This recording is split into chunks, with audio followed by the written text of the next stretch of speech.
Hello everyone. Last video में बेटा हम लोगों ने flow of charges inside the wire तक डिस्कस कर लिया था। अब आगे हमें electric potential and potential difference के बारे में पढ़ना है।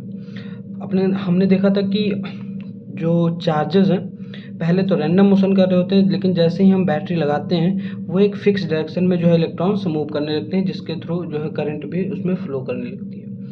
तो ऐसा क्या होता है बैटरी लगाने से, ऐसा क्या चेंज आता है जिसके वजह से जो है इलेक्ट्रॉन एक फिक्स डायरेक्शन में मोशन करने लगते हैं। तो इसके लिए बेटा हमें पढ़ना है इलेक्ट्रिक पोटेंशियल का concept, electric potential and potential difference.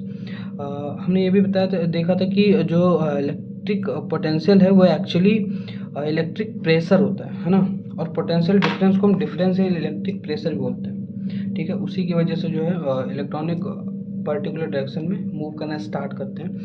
और तो हम इलेक्ट्रिक पोटेंशियल पर डिफाइन करते हैं। इलेक्ट्रिक पोटेंशियल कैसे हम बोलेंगे कि एक यूनिट चार्ज को इनफाइनाइट से इन्फिनिटी से किसी पॉइंट तक लाने में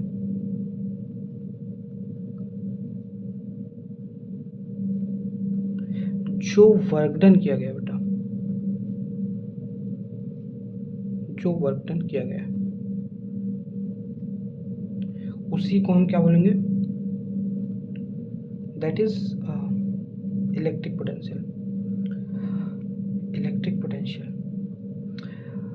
बच्चों, इलेक्ट्रिक पोटेंशियल का फिजिकली कोई सिग्निफिकेंस नहीं है। हर जगह हम पोटेंशियल डिफरेंस की बात करेंगे, है ना। इलेक्ट्रिक पोटेंशियल भी एक्चुअली पोटेंशियल डिफरेंस ही है, लेकिन हम इन्फिनिटी पे चूंकि पोटेंशियल जीरो मानते हैं, इसलिए हम बोल देते हैं कि इन्फिनिटी से किसी चार्ज को लाने में जो वर्क डन किया गया उसको हम इलेक्ट्रिक पोटेंशियल बोलेंगे। अब पोटेंशियल डिफरेंस क्या है, अगर इस पॉइंट से समझ लो ये पॉइंट है और ये भी पॉइंट है, किसी एक यूनिट चार्ज मतलब एक कूलम चार्ज को यहाँ से ए पॉइंट से बी पॉइंट तक ले जाने में हमें जो वर्क डन किया गया, मान लो हमने एक यूनिट चार्ज हमारे पास 1 कूलम, या फिर हम यूनिट चार्ज क्यू मान लेते हैं, स्मॉल क्यू। ठीक है, तो एक स्मॉल क्यू है हमारे पास चार्ज, जिसको ए से बी तक ले जाने में हमने डब्ल्यू वर्क डन किया। ठीक है, एक स्मॉल चार्ज क्यू है, मतलब यूनिट चार्ज है, जिसको हमने मतलब यहाँ से ए टू बी ले जाने में हमने W amount of work done किया है। तो ए और बी के बीच का जो पोटेंशियल डिफरेंस होगा वो बी बराबर हम यहाँ से लिख सकते हैं डब्ल्यू बाई क्यू। क्या समझ में आप लोगों को? इलेक्ट्रिक पोटेंशियल भी एक टाइप का पोटेंशियल डिफरेंस ही है। मान लो ये बी पॉइंट इन्फिनिटी पे होता, तो इन्फिनिटी पे चूंकि पोटेंशियल जीरो होता है, तो हम वहाँ से ए तक जो लाने में वर्क डन करते हैं उसको इलेक्ट्रिक पोटेंशियल बोलते हैं। लेकिन अभी हम 2 पॉइंट की बात कर रहे हैं, तो फिक्स पॉइंट की बात कर रहे हैं, तो ए से बी तक ले जाने किसी यूनिट चार्ज को ले जाने में जो वर्क डन हुआ उसको हम पोटेंशियल डिफरेंस बोलते हैं ना। तो V equal W by Q है ना, work done per unit charge. ठीक है, और जो इलेक्ट्रिक पोटेंशियल है, पोटेंशियल डिफरेंस है बेटा, इसकी एसआई यूनिट है वोल्ट, जो कि एक साइंटिस्ट थे, इटालियन फिजिसिस्ट थे, एलेसेंड्रो वोल्टा, उनके नाम पे जो है इसकी यूनिट का नाम रखा गया है। और आगे बेटा क्वेश्चन हमारे पास कि डिफाइन 1 वोल्ट। 1 वोल्ट को हम कैसे डिफाइन करते हैं? हमने 1 एम्पियर भी देखा था। 1 वोल्ट को हम कैसे डिफाइन करेंगे? हमें फार्मूला पता है कि V इक्वल होता है W अपॉन Q। तो मतलब अगर हमें कि एक कूलम ऑफ चार्ज को किसी पॉइंट से, एक कूलम ऑफ चार्ज को किसी ए पॉइंट से किसी बी पॉइंट तक ले जाने में अगर 1 जूल ऑफ वर्क डन करना पड़े, है ना, if 1 joule of work is to be done to carry a 1 coulomb charge from point A to point B, then the potential difference between the point A and B is said to be 1 volt, है ना। कि अगर किसी एक coulomb charge को ए point से B point तक ले जाने में 1 जूल ऑफ वर्क डन करना पड़ रहा है, तो हम कहेंगे कि ए और बी के बीच का पोटेंशियल डिफरेंस 1 वोल्ट है। क्या समझ में आप लोगों को? I hope it will be clear. बेटा फिर से एक बार रिपीट करते हैं कि अगर हमें ए से बी तक किसी एक कूलम चार्ज को ले जाने में अगर 1 जूल का वर्क डन करना पड़ रहा है, तो हम कहेंगे कि उन दोनों पॉइंट के बीच का पोटेंशियल डिफरेंस जो है 1 वोल्ट है। ठीक है, I hope this is clear. Next question है हमारे पास, how much work is done in moving a charge of 2 coulomb across 2 points having the potential difference of 12 volt. ठीक है, अभी हमारे पास एक ये फॉर्मूला है V equal W by Q. यहाँ से हम देख सकते हैं बेटा W equal V into Q भी लिखा जा सकता है ना, V equal W into Q. तो हमें निकालना है कि वर्क डन निकालना है, तो हम यही फॉर्मूला लगा देंगे, W equal V into Q, है ना। V 12 वोल्ट दे रखा है और हमारे पास Q है 2 कॉलम, तो W इक्वल हमारे पास आएगा 24 जूल, 24 जूल का वर्क डन हमें करना पड़ेगा। ठीक है बेटा, पोटेंशियल हम लोग ने देख लिया, हमने एक दो न्यूमेरिकल भी किया। आई होप आप लोगों को चीज़ें क्लियर होंगी। आगे हमारा टॉपिक है सर्किट डायग्राम, है ना। हम एक्चुअली जब भी इलेक्ट्रिसिटी की पढ़ाई करते हैं तो उसमें हमें कुछ सर्किट डायग्राम्स का यूज करना होता है। ठीक है, तो चीज़ों को रिप्रेजेंट करने के लिए कि जैसे यहाँ पे आप देख सकते हैं, अगर हमें इलेक्ट्रिक सेल बनाना है तो हम इस तरीके से बनाएंगे। जो बड़ा वाला है, बड़ी डंडी, उसकी तरफ पॉजिटिव चार्ज, छोटी डंडी उसकी तरफ निगेटिव, वो पॉजिटिव टर्मिनल है, ये निगेटिव टर्मिनल है। बड़ा डंडा पॉजिटिव टर्मिनल में, छोटा डंडा निगेटिव नंबर। बैटरी, कई सारे सेल को अगर हम एक साथ मिला दे बेटा तो बैटरी बन जाती है, जैसे ये देख सकते हो आप, ये है ना, इधर निगेटिव चार्ज इधर पॉजिटिव, तो ये बैटरी है। की बेटा दो तरीके से हो सकती है, या तो ये देखो ये ऐसे ओपन हो सकती है, या फिर अगर ये है और इसके बीच में मैंने पॉइंट रख दिया तो ये की क्लोज है ना। ये की बेसिकली स्विच ही है बेटा, जो आप लोग मतलब हमारे यहाँ बहुत बोर्ड होते हैं जिनसे स्विच होती है ना, जो वही है ये। जब हमने स्विच को ऑन किया है तो वो क्लोज आती है, जब ऑफ किया है तो वो ओपन हो जाता है। ठीक है, वायर जॉइंट, अगर हम एक वायर इधर से आ रहा है, हम दूसरे वायर को यहाँ पे जोड़ रहे हैं तो ये इस तरीके से वायर जॉइंट। और वायर क्रॉसिंग विदाउट जॉइंट, जैसे एक कोई वायर इधर जा रहा है, अब यहाँ से वायर जो इसको बिना टच किए हुए इसको जाना है तो ये मतलब ये दोनों वायर आपस में जुड़े नहीं है इस तरीके से। बल्ब को हम इस तरीके से रिप्रेजेंट करते हैं, ये रजिस्टर को, ये बेसिकली रेजिस्टेंस को हम इस सिंबल से रिप्रेजेंट करते हैं। रियोस्टेट क्या होता है, रियोस्टेट बेटा वेरिएबल रेजिस्टेंस, एक बॉक्स तरीके का होता है, उससे हम जितना चाहे रेजिस्टेंस कम या ज़्यादा कर सकते हैं ना। तो ये वेरिएबल रेजिस्टेंस होता है, इसको हम इस तरीके से रिप्रेजेंट करते हैं, या और इस तरीके से भी रिप्रेजेंट करते हैं, है ना। आप लोगों ने देखा होगा कि घर में जो बोर्ड्स होते हैं उनमें फ़ैन को मतलब स्लो डाउन या फास्ट करने के लिए एक होता है घुमाने का। ठीक है, वो एक्चुअली वेरिएबल रेजिस्टेंस ही है ना। और अगली चीज़ है एमीटर। एमीटर को हम बेटा ऐसे रिप्रेजेंट करते हैं, गोला बना के बीच में ए लिख देते हैं, एक तरफ पॉजिटिव टर्मिनल, एक तरफ negative terminal. Same volt meter है, वोल्ट मीटर को घुमा के ऐसे लिखते हैं, बीच में वी लिखते हैं, इधर पॉजिटिव टर्मिनल, इधर निगेटिव टर्मिनल। ठीक है, तो ये सारे सर्किट डायग्राम के रिप्रेजेंटेशन है। हम एक कोई सर्किट अगर बनाएं, जैसे मैं आपको एक सर्किट बना के बताता हूँ कि सर्किट में सबसे पहले क्या होना चाहिए, हमारे पास सर्किट में एक बैटरी होनी चाहिए, है ना। तो ये पॉजिटिव टर्मिनल बैटरी। अब इस सर्किट में हम सीरीज में एक एमीटर लगा देते हैं कि जो करंट मेजर करेगा, है ना। उसके बाद में हमारे पास एक रेजिस्टेंस है, ठीक है, एक कोई भी रेजिस्टेंस मान लो, और एक हमारे पास एक बल्ब भी है, इसमें एक बल्ब है हमारे पास। ठीक है, और इस रेजिस्टेंस से पैरेलल में एक हमने वोल्ट मीटर लगा रखा है, ये लो। ठीक है, इसके बाद में यहाँ पे हमने एक की लगा दी मान लो। ठीक है, और ये इस तरीके से, तो ये हमारी एक कंप्लीट सर्किट है। करंट यहाँ से फ्लो करते हुए जाएगी और यहाँ पे आएगी। ये दोनों हमें रीडिंग बताएंगे कि इसमें करंट कितनी है, ये बताएगा इसके थ्रू वोल्टेज ड्रॉप कितना है। अगर हमें बल्ब के थ्रू भी वोल्टेज ड्रॉप निकालना है कि इसमें, तो हम यहाँ पे एक और वोल्ट मीटर लगा सकते हैं, वो बल्ब का वोल्टेज ड्रॉप बता देगा। ठीक है, अगर इन दोनों के मतलब अक्रॉस कितना वोल्टेज ड्रॉप हो ये निकालना है, तो ये तो या तो दोनों को ऐड कर दें, या तो दोनों को साथ में लेकर के यहाँ पे एक वोल्ट मीटर हम लगा सकते हैं, है ना। तो इस तरीके से चीज़ को हम रिप्रेजेंट करेंगे। नेक्स्ट बेटा बहुत ही इंपॉर्टेंट लॉ है, ओम लॉ, है ना। पूरी इलेक्ट्रिसिटी में बहुत जगह इस्तेमाल होता है, हर जगह ही इसी का यूज़ होता है। तो ओम्स लॉ बहुत ही इम्पोर्टेंट है, तो इसको आप ध्यान समझेंगे। तो एक फिजिसिस्ट थे, जर्मन फिजिसिस्ट, नाम था उनका जॉर्ज साइमन ओम। उन्होंने एक एक्टिविटी, एक एक्सपेरिमेंट किया लैब में। उन्होंने क्या किया बेटा, एक सर्किट बना के बताता हूँ मैं। पहले उन्होंने एक बैटरी ली, है ना, और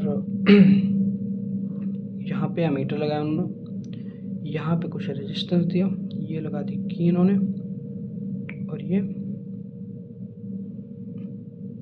इसको इसके तरफ जोड़ दिया। मतलब ये जंक्शन पे नहीं है, आप लोग देख सकते हो सही से। अब हम कर क्या रहे हैं कि जैसे जैसे हम यहाँ पे हमने एक वोल्ट मीटर लगाया पैरेलल में, है ना, तो हम ये देख रहे हैं कि बेटा जैसे जैसे हम यहाँ से वोल्टेज बढ़ाते जा रहे हैं, जैसे जैसे हमने वोल्टेज बढ़ाया, as per the voltage increased, जैसे जैसे वोल्टेज बढ़ा रहे हैं हम, वैसे वैसे अमीटर में जो करंट की रीडिंग आ रही थी वो भी बढ़ती जा रही है ना। इससे हमें पता चल रहा है कि B is directly proportional to I। हम इन्होंने ग्राफ प्लॉट किया V और I के बीच में, तो जब V I के बीच में ग्राफ प्लॉट किया तो इनको जो है एक स्ट्रेट लाइन मिले ना कि V अपॉन I जो है वो ऑलवेज कांस्टेंट था, ठीक है। उस कांस्टेंट को इन्होंने माना V upon I equal R। R क्या है बेटा? रेजिस्टेंस है, ठीक है, R क्या है? रेजिस्टेंस है। यहाँ से इन्होंने एक रिलेशन दिया V इक्वल IR, इसी को हम ओम लॉ कहते हैं, V इक्वल IR, है ना, इसी को हम ओम लॉ कहते हैं। बहुत ही इंपॉर्टेंट रिलेशन है बेटा, V इक्वल IR। R क्या है? कांस्टेंट है, रेजिस्टेंस, है ना, रेजिस्टेंस है कांस्टेंट। अब नीचे हम रेजिस्टेंस डिफाइन कर लेते हैं कि रेजिस्टेंस एक्चुअली है क्या। रेजिस्टेंस बेटा it is the property of a conductor, या प्रॉपर्टी ऑफ अ मटेरियल बोल सकते हो, सब प्रॉपर्टी ऑफ द मटेरियल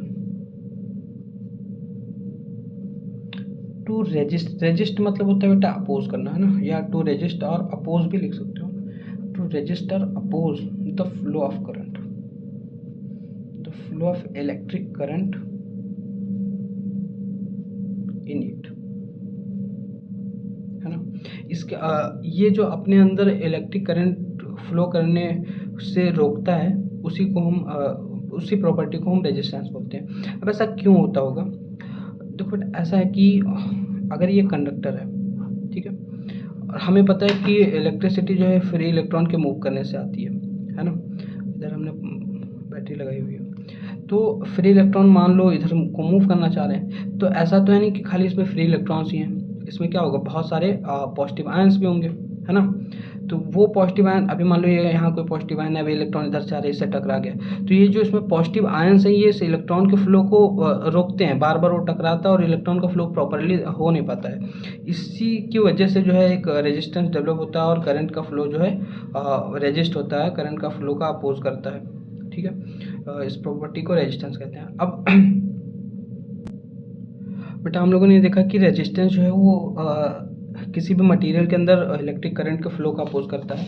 अब हम ये देख रहे हैं कि जो रेजिस्टेंस है वो किन किन बातों पर डिपेंड करता है, किन चीज़ों पर डिपेंड करता है। तो हम ये देख रहे हैं कि factors on which resistance of conductor depends. हम बेसिकली इसमें कंडक्टर की बात कर रहे हैं, क्योंकि कंडक्शन से रिलेटेड चीज़ें पढ़ रहे हैं। तो एक कंडक्टर का जो रेजिस्टेंस होता है वो बेटा R is directly proportional to length of conductor, जितना ज़्यादा होगा उसका रेजिस्टेंस उतना ही ज़्यादा होगा, and resistance is inversely proportional to area of cross section. और जितना मोटा वायर होगा उसका रेजिस्टेंस उतना ही कम होगा। जैसे हमारे पास दो वायर हैं सेम, एक पतला वायर है और एक मोटा वायर है, जिनके लेंथ सेम है, मटेरियल सेम है, तो जो मोटा वाला वायर होगा इसका रेजिस्टेंस कम होगा और पतले वाले रेजिस्टेंस ज़्यादा होगा, ठीक है। सेम अगर हमारे पास दो बराबर मोटाई के वायर हैं, जैसे कि ये हमारे पास, और एक वायर है हमारे पास बराबर ही मोटाई का है लेकिन इससे दुगनी लेंथ का है, तो इसके रेजिस्टेंस ज़्यादा होगी, इसका रेजिस्टेंस कम होगा, क्योंकि इसके लेंथ ज़्यादा है बेटा।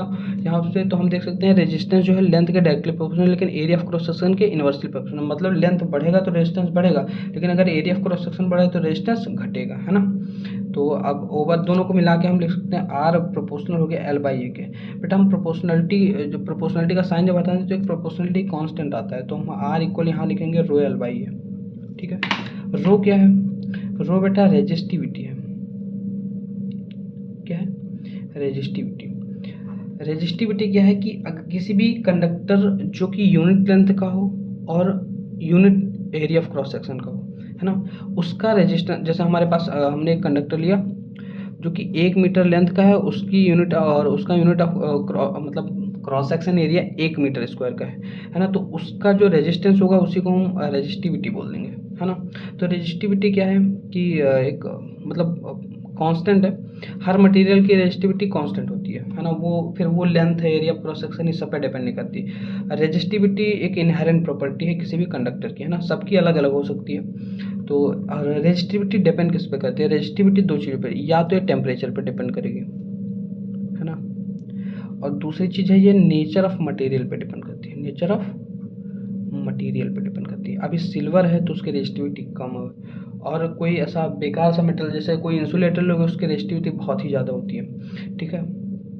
तो और यहाँ पे एक टर्म है एलॉय। एलॉय क्या होता है बेटा? Alloy is the homogeneous mixture of two or more than two metals. Homogeneous mixture समझ तो कंप्लीटली मिक्स हो जाए। Alloy the homogeneous mixture of two or more than to metal. जैसे कि आप लोगों ने नाइक्रोम सुना होगा, नाइक्रोम है ना, नाइक्रोम। नाइक्रोम क्या है? बेसिकली निकल क्रोमियम मैंगनीज, निकल क्रोमियम मैंगनीज का जो होमोजीनियस मिक्सचर है, तीन मेटल का होमोजीनियस मिक्सचर है नाइक्रोम, है। तो अभी क्या होता है, क्वेश्चन क्या है हमारा कि why alloy are used in heating devices. जो हीटिंग डिवाइसेज मतलब जो आयरन होता है, प्रेस है ना, कपड़ा इस्त्री करने वाला, तो उन सब में हम एलॉय का यूज़ करते हैं बेटा। जो एलॉय होता है उनकी रेजिस्टिविटी उनके कॉन्स्टिट्यूएंट एटम से ज़्यादा होती है। जैसे ये निकल क्रोमियम मैंगनीज की जितनी भी रेजिस्टिविटी होगी, नाइक्रोम की रेजिस्टिविटी इन तीनों की रेजिस्टिविटी से ज़्यादा होगी, है ना। तो मतलब ये ज़्यादा रेजिस्टेंस ऑफर करेगा, और ज़्यादा रेजिस्टेंस ऑफर करे तो ज़्यादा हीटिंग इफेक्ट प्रोड्यूस करेगा। ये हम आगे पढ़ेंगे अभी कि जिसका रेजिस्टेंस ज़्यादा होता है वो उसका हीटिंग इफेक्ट भी ज़्यादा होता है ना। तो और क्या प्रॉपर्टी होती है कि एलॉय जो होता है वो मतलब हायर टेम्परेचर भी इजीली स्टेबल रहता है। ऐसा नहीं कि और सारी चीज़ें जैसे मेटल्स हैं, अगर उनको बहुत ज़्यादा हाई टेम्परेचर पे ले जाओगे तो बर्न कर जाएंगे, लेकिन एलॉय क्या होता है वो हायर टेम्परेचर भी बर्न नहीं करता है, इसलिए हम हीटिंग डिवाइसेस में उसका यूज़ करते हैं। एक बेटा एक्सेप्शन, टंगस्टन। टंगस्टन एक मेटल है बेटा, ठीक है। टंगस्टन का यूज बल्ब का फिलामेंट बनाने में यूज़ करते हैं, है ना। बल्ब फिलामेंट जो बल्ब के अंदर होता नहीं है, जो जलने वाला, ऐसा जैसे ये बल्ब है तो इसके अंदर ये जो लगा होता है, ये टंगस्टन का यूज़ करते हैं बेटा। टंगस्टन का मेल्टिंग पॉइंट बहुत ही ज़्यादा होता है, 3380 डिग्री सेल्सियस, है ना। 3380 डिग्री सेल्सियस होता है टंगस्टन का मेल्टिंग पॉइंट। तो इतना ज़्यादा हीट हो जाता है उसके कि उसमें से लाइट इमिट होने लगती है, लेकिन उसके बाद भी वो मेल्ट नहीं होता है। इसी के लिए हम जो है बल्ब में टंगस्टन का यूज़ करते हैं, एक मेटल है। रेजिस्टिविटी का ऑर्डर हम देखते हैं कि मेटल और एलॉय के लिए बेटा ये 10⁻⁸ ओम मीटर से लेकर के 10⁻⁶ ओम मीटर तक होती है, ठीक है। नॉन मेटल के लिए बेटा 10⁻17 के ऑर्डर की होती है, ओम मीटर। हाँ, ये एक चीज़ छूट गई थी। रेजिस्टिविटी की अगर हम आर इक्वल यहाँ से हम देखें रो एल बाई ए होता है बेटा, तो अगर रो इक्वल निकालेंगे हम आएगा आर ए बाई एल। हम इसकी यूनिट, हमें और किससे मतलब नहीं, हम खाली यूनिट अगर इसकी निकालें तो रेजिस्टेंस की यूनिट होती है ओम, एरिया की मीटर स्क्वायर होती है, अपॉन लेंथ की मीटर होती है, तो मीटर से स्क्वायर कैंसिल हो गया। इसकी यूनिट हमारे पास है कि ओम मीटर। रेजिस्टिविटी की यूनिट हमारे पास क्या आ गई? ओम मीटर। यहाँ पे हम इधर साइड में लिख देते हैं रेजिस्टिविटी की एसआई यूनिट जो है बेटा वो ओम मीटर है ना। Ohm meter the SI unit of resistivity, ठीक। अब आगे क्वेश्चन हमारे पास पढ़ते हैं। The potential difference between terminal of an electric heater is 60 volt. बेटा पोटेंशियल डिफरेंस दे रखा है। When it draws the current of 4 ampere from the source, what current will it draw the potential difference increase to 120 volt. बेटा पहले potential difference 60 था और तब इसमें से करंट 4 एम्पियर आ रही थी। अब हमको ये पता करना है कि 120 वोल्ट जब पोटेंशियल डिफरेंस है तो कितनी करंट ड्रॉ करेगा। इसके लिए बेटा हम क्या करेंगे, सबसे पहले रेजिस्टेंस निकालें। हमें पता है V इक्वल आई आर होता है। अगर हम यहाँ से R इक्वल निकालेंगे तो V अपॉन आई हो जाएगा। तो पहले V 60 था और I 4 था, तो हमें यहाँ से आया 15, तो R इक्वल आया 15 ओम, ठीक है। अब चूंकि हीटर तो वही है, ठीक है, उसको चेंज करनी है तो उसका रेजिस्टेंस हमारे पास सेम रहेगा, ठीक। तो अब दोबारा फिर हम ये ओम लॉ लगा दे रहे हैं, तो V इक्वल हमारे पास है आई आर। अब हमने ये तो केस फर्स्ट था। सेकेंड केस में हमने क्या किया है कि पोटेंशियल डिफरेंस 120 ओम कर दिया है, तो ये 120 हो गया। आई हमें निकालना है, रेजिस्टेंस हमको यहाँ से पता चल गया 15 है, ठीक है। तो 15 8 जा 120 होता है, तो आई इक्वल आ गया बेटा 8 एम्पियर, ठीक है, 8 एम्पियर। नेक्स्ट क्वेश्चन हमारे पास बेटा resistance of a metal wire of length 1 metre is 26 ohm at 20 degree Celsius. If the diameter of wire is 0.3 mm, what will be the resistivity of metal at that temperature, है ना। तो हमें resistivity निकालनी है। हम एक formula जानते हैं R equal rho L by A. अगर हम यहाँ से रो निकालेंगे तो rho equal R A upon L आ जाएगा बेटा। R हमें दे रखा है 26 ओम, इंटू एरिया होता है पाई आर स्क्वायर या पाई d/2 का होल स्क्वायर हम लिख सकते हैं, अपॉन में एल हो जाएगा, ठीक है।